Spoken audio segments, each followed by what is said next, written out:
अब है इसका चौथा पद्यांश। इसमें कहा गया, जैसे समी वृक्ष के तने से टिककर न पहचानते हुए विदुर ने धर्मराज को निर्निमेष देखा था अंतिम बार।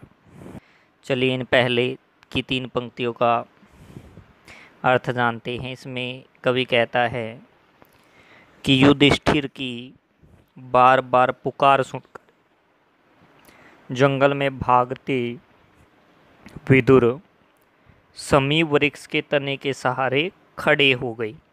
समी वृक्ष का मतलब क्या है? ये बेटा एक पेड़ का नाम है। समी वृक्ष एक पेड़ का नाम है जो सफ़ेद कीकर का पेड़ भी कहा जाता है, अर्थात एक रेगिस्तानी वृक्ष है। तो उसके सहारे जो है विदुर खड़े हो गई और उन्होंने धर्मराज को बिना पलक झपकाए अंतिम बार देखा था। आगे है बेटा पंक्तियाँ, और उनमें से उनका आलोक धीरे धीरे आगे बढ़कर मिल गया था युधिष्ठिर में। इसका अर्थ है उन्होंने उन्हें नहीं पहचानने का नाटक किया, परंतु फिर पहचान गए। युधिष्ठिर को अपलक देखने से ऐसा लग रहा था मानो विदुर के मन का सत्यलोक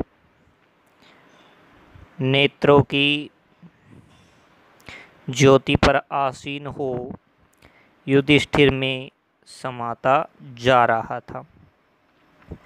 सिर झुकाए निराश लौटते हैं हम कि सत्य अंत तक हमसे कुछ नहीं बोला।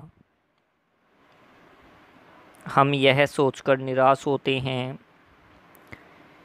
कि सत्य ने अंत तक कुछ नहीं कहा। अगली पंक्तियाँ हैं, हाँ हमने उसके आकार से निकलता वह प्रकाश पुंज देखा था हम तक आता हुआ।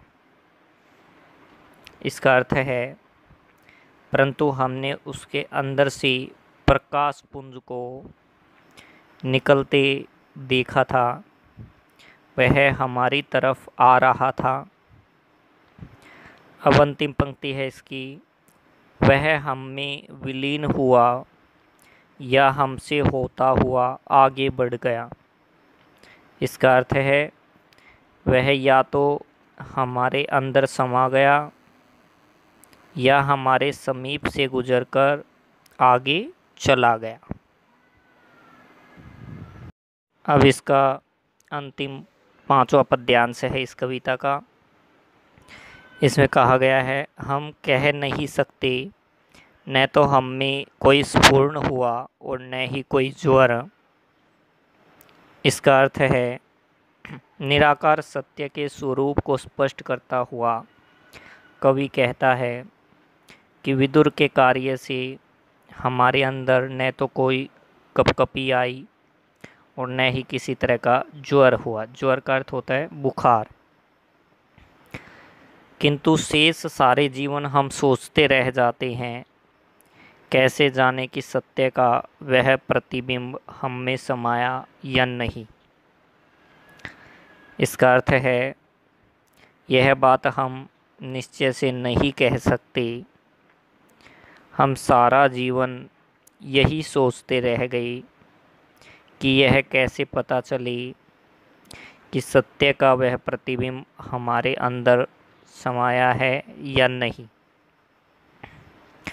आगे की पंक्तियां हैं इसमें, हमारी आत्मा में जो कभी कभी दमक उठता है क्या वह उसी की छुअन है जैसे। इसका अर्थ है कभी कभी हमारी आत्मा में सत्य चमक उठता है, उससे लगता है कि कहीं वह उसी की छुअन तो नहीं है।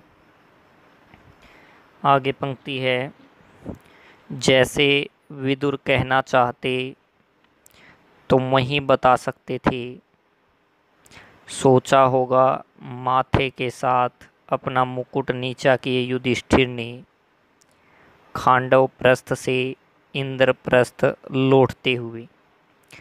अब इन पंक्तियों की व्याख्या देखते हैं।